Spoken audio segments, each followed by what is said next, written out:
भगवान शिव के कृष्ण दर्शन नामक अवतार की कथा। नंदीश्वर कहते हैं, सनंत कुमार जी, भगवान शंभु के एक उत्तम अवतार का नाम कृष्ण दर्शन है, जिसने राजा नभ को ज्ञान प्रदान किया था। उसका वर्णन करता हूँ, सुनो। श्राद्ध देव नामक मनु के जो इक्ष्वाकु आदि पुत्र थे, उनमें नवम का नाम नभग था,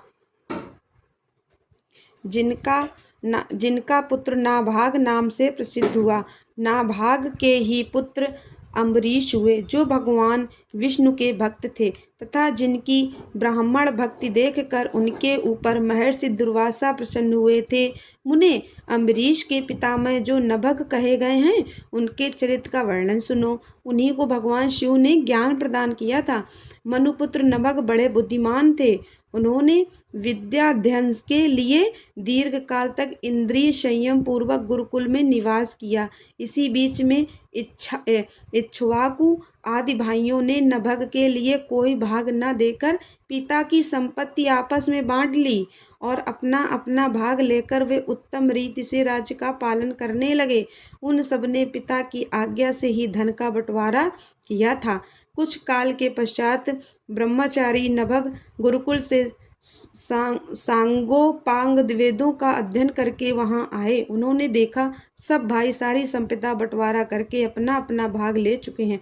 तब उन्होंने भी बड़े स्नेह से दया भाग पाने की इच्छा रखकर अपने इक्ष्वाकु आदि बंधुओं से कहा, भाइयों, मेरे लिए भाग दिए बिना ही आप लोगों ने आपस में सारी संपत्ति का बंटवारा कर लिया है, अतः अप्रसन्नता पूर्वक मुझे भी हिस्सा दीजिए। मैं अपना दाएं भाग लेने के लिए ही यहाँ आया हूँ। भाई बोले, जब संपदा का बंटवारा हो रहा था, उस समय हम तुम्हारे लिए भाग देना भूल गए थे। अब इस समय पिताजी को ही तुम्हारे हिस्से में देते हैं, तुम उन्हीं को ले लो, इसमें संशय नहीं है। भाइयों का यह वचन सुनकर नभग को बड़ा विस्मय हुआ। वे पिता के पास जाकर बोले, तात, मैं विद्याध्ययन के लिए गुरुकुल में गया था और वहां अब तक ब्रह्मचारी रहा हूँ। इसी बीच में भाइयों ने मुझे छोड़कर आपस में धन का बंटवारा कर लिया। वहां से लौटकर जब मैंने अपने हिस्से के बारे में उनसे पूछा, तब उन्होंने आपको मेरा हिस्सा बता दिया, अतः उसके लिए मैं आपकी सेवा में आया हूँ। नभग की वह बात सुनकर पिता को बड़ा विस्मय हुआ।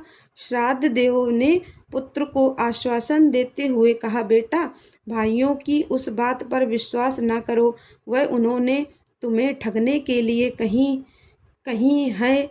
मैं तुम्हारे लिए भोग साधक उत्तम दाएं नहीं बन सकता, तथापि उन वंचकों ने यदि मुझे ही दाय के रूप में तुम्हें दिया है, तो मैं तुम्हारी जीविका का एक उपाय बताता हूँ, सुनो। इन दिनों उत्तम बुद्धि वाले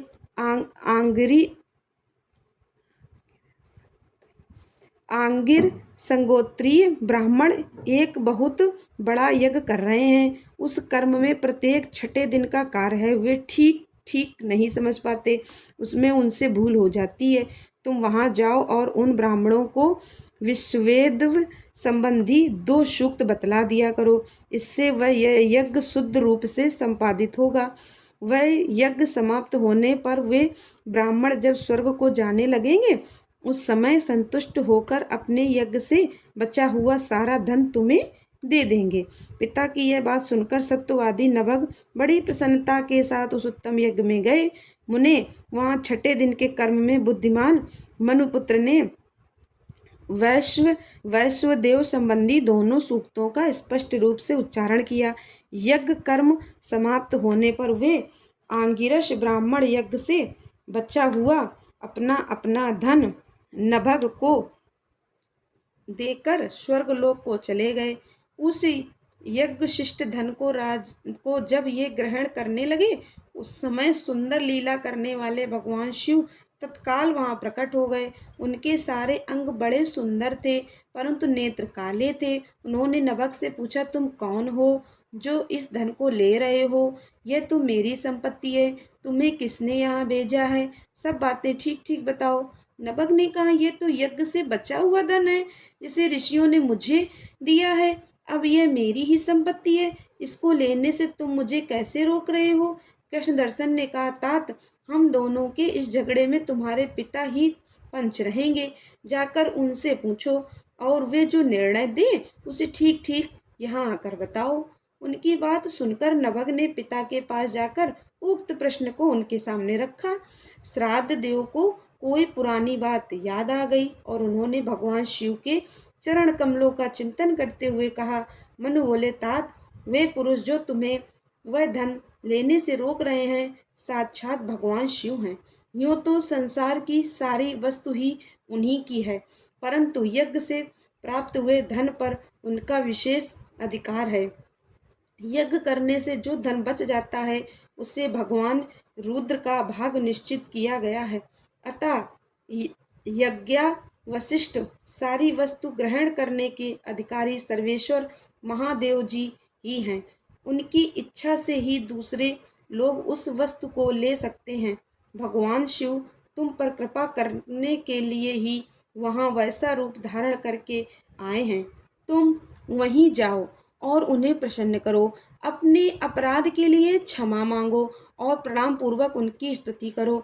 नभग पिता की आज्ञा से वहां गए और भगवान को प्रणाम करके हाथ जोड़कर बोले, महेश्वर, ये सारी त्रिलोकी की ही आपकी है, फिर यज्ञ से बचे हुए धन के लिए तो कहना ही क्या है। निश्चय ही इस पर आपका अधिकार है, यही मेरे पिता ने निर्णय दिया है नाथ। मैंने यथार्थ बात न जानने के कारण भ्रमवश जो कुछ कहा है, मेरे उस अपराध को क्षमा कीजिए। मैं आपके चरणों में मस्तक रखकर ये प्रार्थना करता हूँ कि आप मुझ पर प्रसन्न हो। ऐसा कहकर नभग ने अत्यंत दीनतापूर्ण हृदय से दोनों हाथ जोड़ महेश्वर कृष्ण दर्शन का स्तुवन किया। उधर श्राद्ध देव ने भी अपने अपराध के लिए क्षमा मांगते हुए भगवान शिव की स्तुति की। तदनंतर भगवान रुद्र ने मन ही मन प्रसन्न हो नभग को कृपा दृष्टि से देखा और मुस्कुराते हुए कहा, कृष्ण दर्शन बोले, नभग, तुम्हारे पिता ने जो धर्मानुकूल बात कही है वह ठीक ही है। तुमने भी साधु स्वभाव के कारण सत्य ही कहा है, इसलिए मैं तुम पर बहुत प्रसन्न हूँ और कृपा पूर्वक तुम्हें सनातन ब्रह्म तत्व का ज्ञान प्रदान करता हूँ।